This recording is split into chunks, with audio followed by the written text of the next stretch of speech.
ACMi productions are only made possible with your support. Visit patreon.com/ACMi to learn how you can help.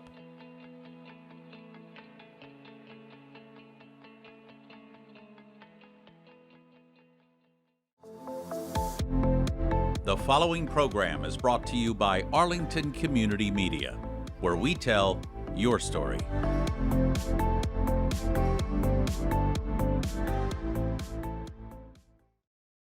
This is ACMi News, recognized nationwide as the first place winner of the 2023 Hometown Media Award for News Access. This was a week to remember in the town of Arlington. Nearly 200 Revolutionary War reenactors poured into town to bring history to life before thousands. ACMi News has you covered on the ground and in the skies. The Battle of Menotomy, 249 years later. Like clockwork, Paul Revere and William Dawes galloped into town to warn us about the dreaded regulars, one of many stops on their way to Lexington and Concord and into our history books. And what better way to toast the villagers of Menotomy and the famous taverns they frequented, not just for libation, but to help forge a new nation. A Menotomy beer hall, of course. All this and the rest of the week's events start right now on ACMi News. From McLennan Park to Spy Pond, from Poets Corner to the Mystic River, we have Arlington covered, giving you stories that count from people who care. Reliable, trustworthy, dependable. This is the nationwide award-winning ACMi News. How long must Arlington wait in order to stop the sickening flow of raw sewage into the Alewife Brook? Hello, I'm Summer Maxwell. And I'm Amanda Lucius. So glad you could join us. It's no secret that the Alewife Brook has become an open sewer, a dead zone that allows the state, Cambridge, and Somerville to dump raw waste when sewage overflows occur. For 25 years, the state has issued several so-called temporary variances to allow those parties to do something and find solutions to these combined sewage overflows. Still, raw sewage continues to pour into this once pristine waterway. And now, once again, the state is considering another 5-year variance this August. Members of the grassroots group Save the Alewife Brook told me Somerville, Cambridge, and the state are adverse to spending any money at all to fix this problem, that they have other priorities, and saving our Alewife Brook is not one of them. The Alewife Brook is one of 50 remaining combined sewage overflows, or CSOs, in the Boston area.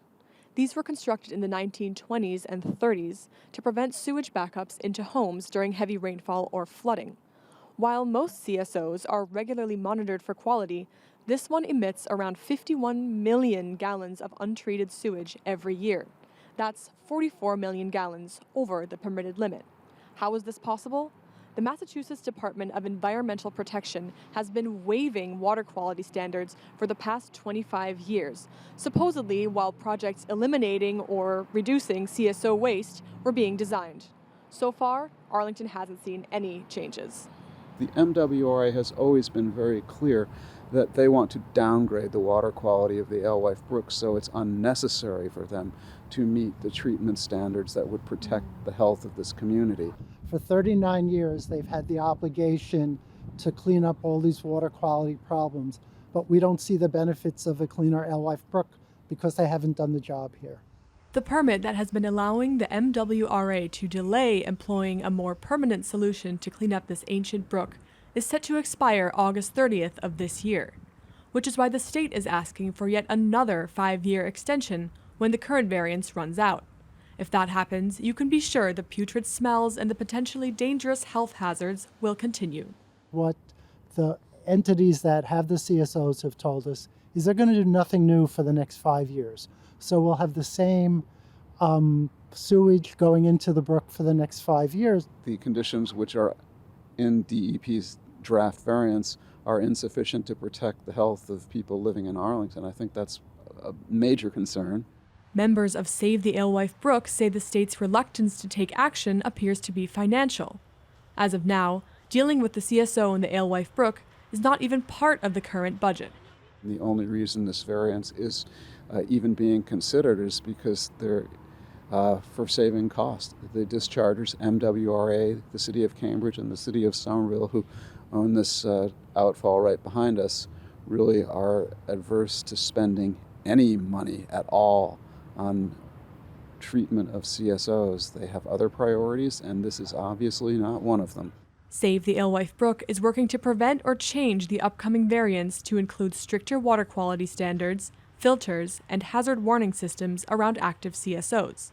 One of the things that we're asking from DEP is that there would be additional controls here at boom, and that the permittee, the city of Somerville, would be required to periodically clean this area because this is a byproduct of the discharges at this outfall. Well, if you're going to issue another variance, you need them to do things now to, number one, reduce the amount of sewage that goes into the brook over the course of the 5 years, and number two, put up actual warning beacons or signs so that when the CSOs go off, you can have a sign here on the path that says the CSO is going off now, don't go in the water, and a sign on the path that says don't walk through the water on the path because it's contaminated with human and industrial waste.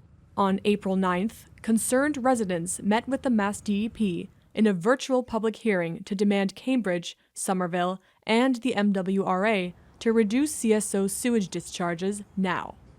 There were many, many people who came.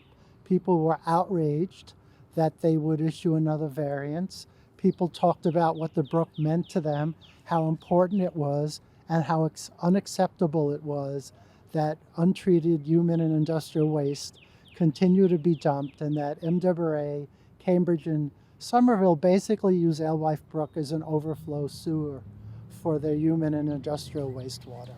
Following the public hearing, Mass DEP opened a 45-day comment period to the community. After reviewing the comments, a final determination will be made on the variance sometime in the summer. We hope they either will not issue the variance, or if they issue the variance, they will put some really strong conditions into the variance that will at least start us down a path to end the sewage dumping in the brook. For ACMi News, I'm Amanda Lucius. To clarify, 51 million gallons of untreated sewage were dumped in the Alewife Brook 3 years ago. Now, we did hear back from the MWRA in an email.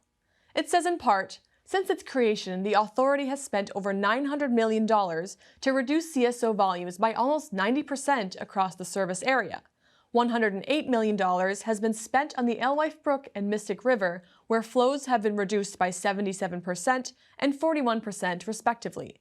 We are proud of the progress that has been made, but recognize that there is more work to be done. To find out more on what you can do to help fix this ongoing environmental problem, go to the group's website, savethealewifebrook.org. Again, that's savethealewifebrook.org.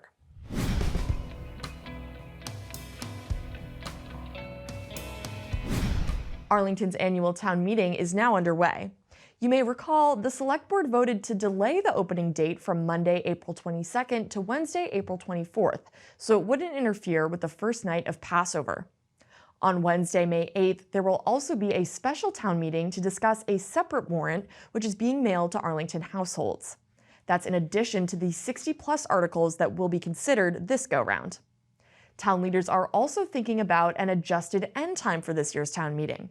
Town moderator Greg Christiana stopped by our office to explain.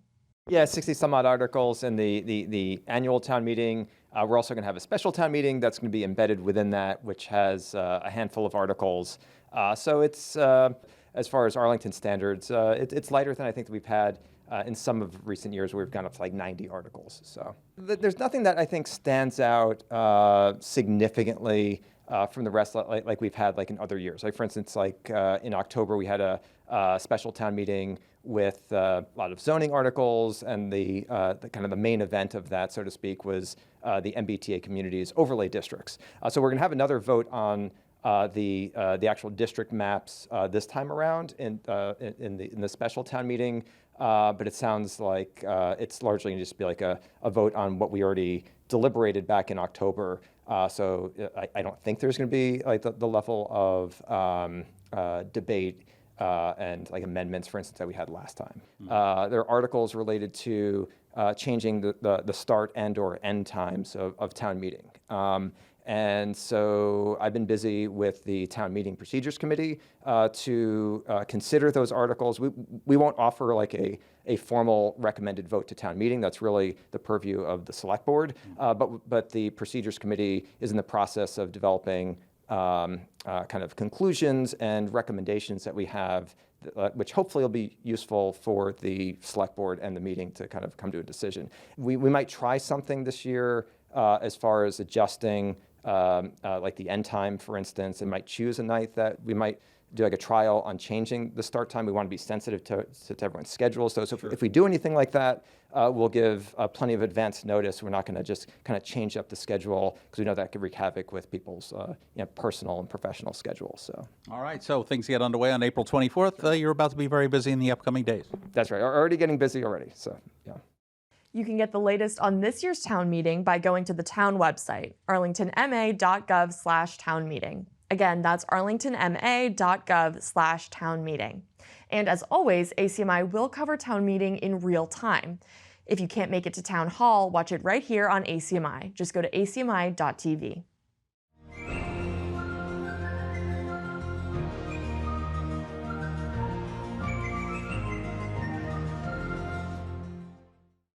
History came to life last week in Arlington. On Saturday, April 13th, we toasted our colonial forefathers and mothers. On Sunday, we sent the demoralized British back to Boston, and on Patriots Day, Paul Revere paid us a visit. First, we take you to the Battle of Menotomy reenactment that took place Sunday, April 14th, 249 years after that bloody battle.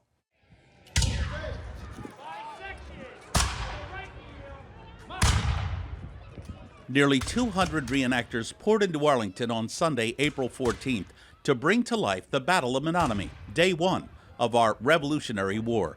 Arlington's Menotomy Minutemen were joined by units from Lexington, Medford, Danvers, Marblehead, Stowe, Lincoln, and Charlestown. Other units came from New Hampshire, Connecticut, Maine, Minnesota, California, and England. And by all accounts, this awesome display of living history did not disappoint. It is absolutely remarkable. I don't think I have ever seen a reenactment that was so true to life and actually, frankly, so moving. It is wonderful to see our history presented live. I wish more people could have been here.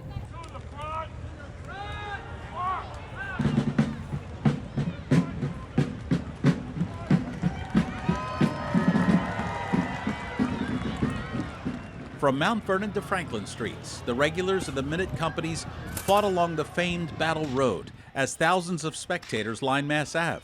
This was by far the largest reenactment seen in the town of Arlington, and it served as a successful dress rehearsal in anticipation of next year's 250th anniversary of this bloody battle. We're expecting about double the participation next year. I think Arlington should be advocated all over. I mean, even here today, I've seen representatives from the state office of travel and tourism, our state house representatives. So people are coming from all over now that they're hearing about Arlington and the Battle of Menotomy. So I'm super excited that Arlington is finally being put on the map. They're torching homes, burning farms. You must get your children and your valuables and leave. It's a great celebration, Jeff. Thousands and thousands of people turned out to be part of this reenactment. There's a lot of pride here in Arlington, as you know, once known as the Village of Menotomy, and people are here embracing that history. It's great. And they're up and down Mass Ave, literally thousands of people here. There's a lot of pride being from Arlington. As you know, the bloodiest fighting, the bloodiest battle happened here in the town of Arlington. So it's great to pay significance to it and to honor it and celebrate it.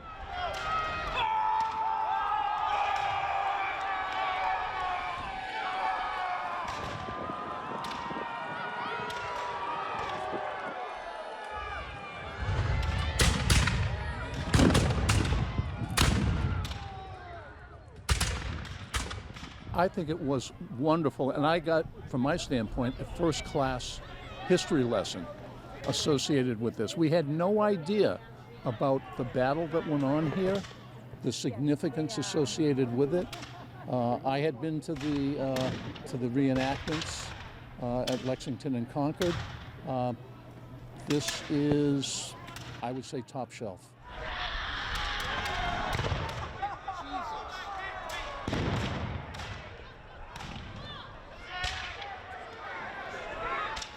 This reenactment also gained the attention from across the pond, as several photojournalists from PBS Lion TV London recorded Sunday's event.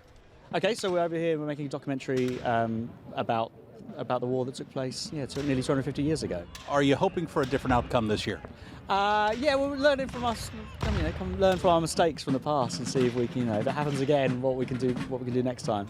Before this week started, I knew very little about the War of Independence. Brits don't actually know too much about the War of Independence, probably because we lost it. Yeah, fascinating, a beautiful place, beautiful part of America to come and visit. Everyone's been very hospitable and made it a very friendly visit, even though we were obviously the enemy back then, but I'm sure it sounds like it's all been forgiven.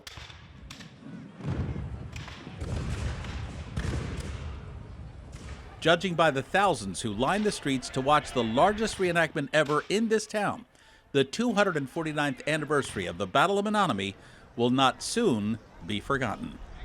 They were doing their duty. I was simply moved by watching them on the stone wall, listening to the musket fire, thinking about what they must be thinking and going through their heads in preparation for serving their country and doing something they believed in. Make haste!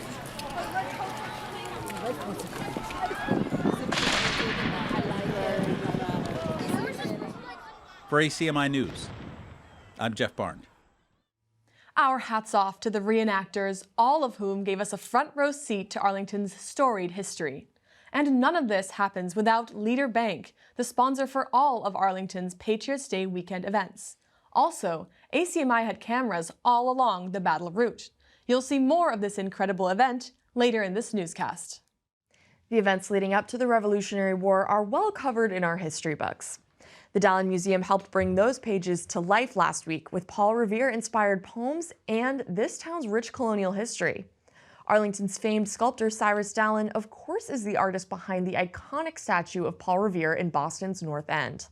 The family-friendly program held at Whittemore Park on Patriots Day gave perspective to the villagers of Menotomy in April 1775. Area historian Michael Ruderman echoed the passion that galvanized the colonials who inhabited this village 249 years ago. How much longer can we stand for this?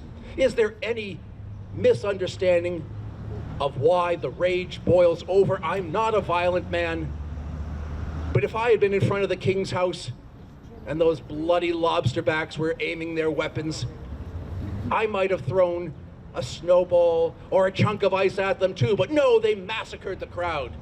And then we had hope that all the taxes would be revoked.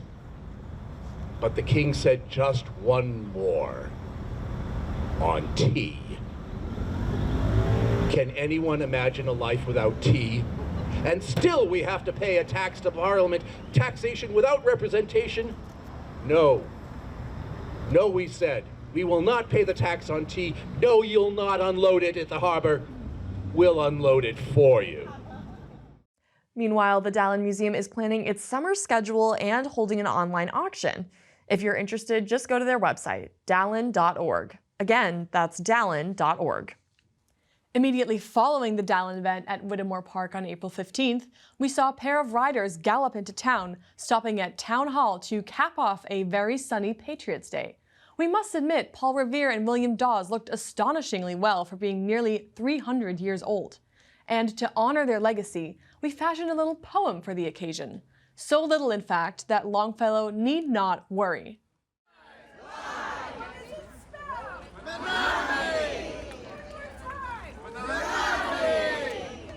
Listen, my children, and you shall hear of the midday ride of Paul Revere on the 15th of April in 24. A brilliant sun, and the crowd wanted more. Illustrated by Paul Revere himself.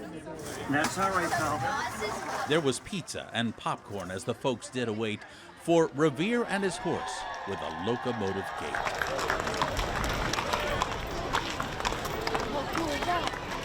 Len Diggins of the Select Board greeted our Paul as the crowd with their cameras stood in awe.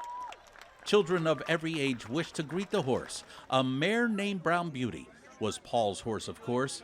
It all started with the lanterns you see. One if by land and two if by sea. Hey, Mr. Revere, how's the ride today, sir? It's been warm. It's been warm, but great. Not far behind Paul and supporting our cause came his trusty companion, Mr. William Dawes. He were Dawes and I Revere. No one would have heard of him, I fear. No one has heard of me because...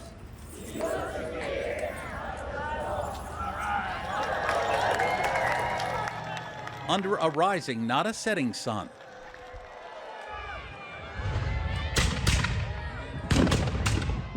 the Battle of Menotomy will soon have begun. So it was time for Paul to be on his way. Safe travels, sir. Thank you, sir. Enjoy Patriots Day. Then Dawes wowed the masses. Such joy did he bring.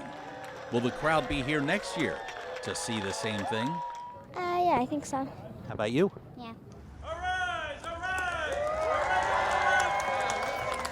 Then Dawes soon departed, galloping without fuss, directly behind a large 77 bus. But no matter, the day was splendid, and who do we thank? Many fine townsfolk and the kindly Leader Bank. In the hour of darkness and peril and need, the people awakened and listened to hear the hurrying hoofbeats of that steed and the midnight message of Paul Revere. A great day for everyone, including boomers and millennials. Just 1 year away now from our semi-quincentennial. Our apologies to Longfellow. For ACMi News, I'm Jeff Barnes. Also last week, we raised our glasses and toasted the brave men and women who fought valiantly against British tyranny 249 years ago. And what better way to do that than with a hearty Menotomy beer hall, held the day before the Menotomy reenactment.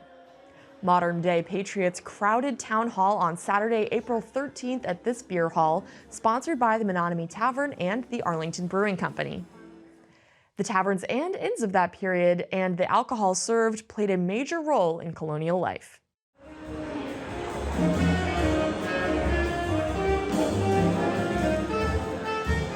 Area residents gathered for some good food, liquid refreshment, and some great conversation, much like the residents of Menotomy on the eve of the Revolution 249 years ago.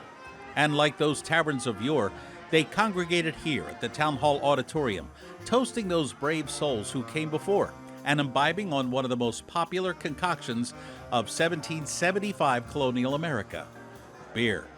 It provided safe drinking material because the water might have been contaminated by the animals or by the people themselves, and diarrheal diseases are a big, big problem.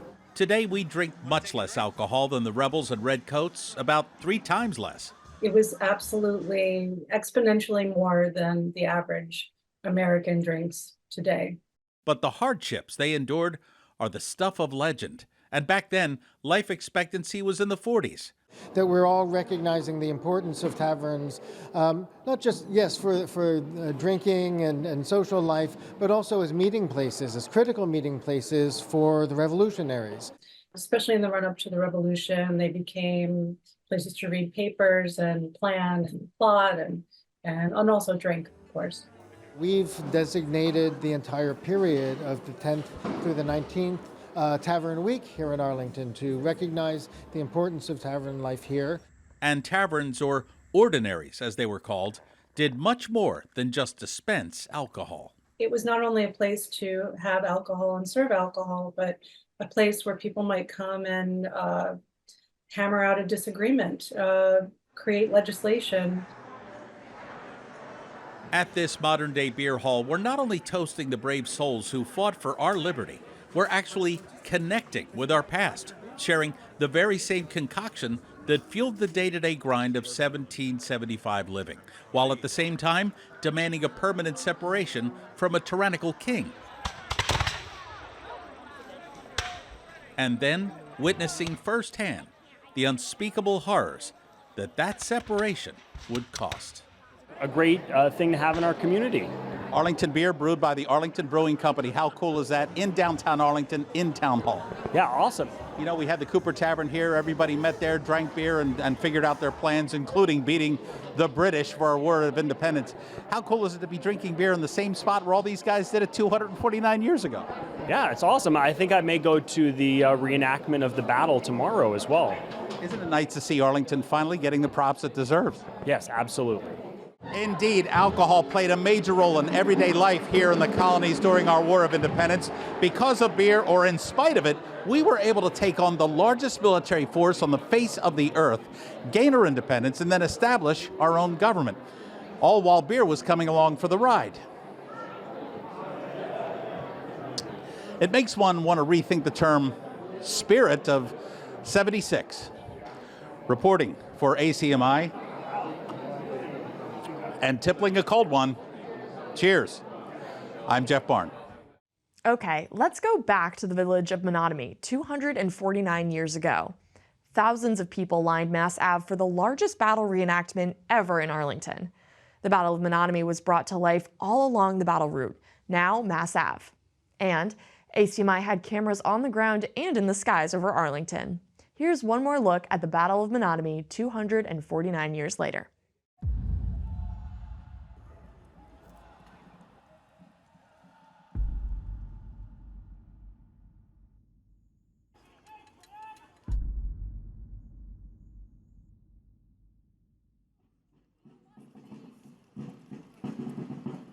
Make haste! Make haste!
And we thank ACMi Youth Coordinator Jasper Hamilton and all the AHS students who captured some amazing video of the reenactment.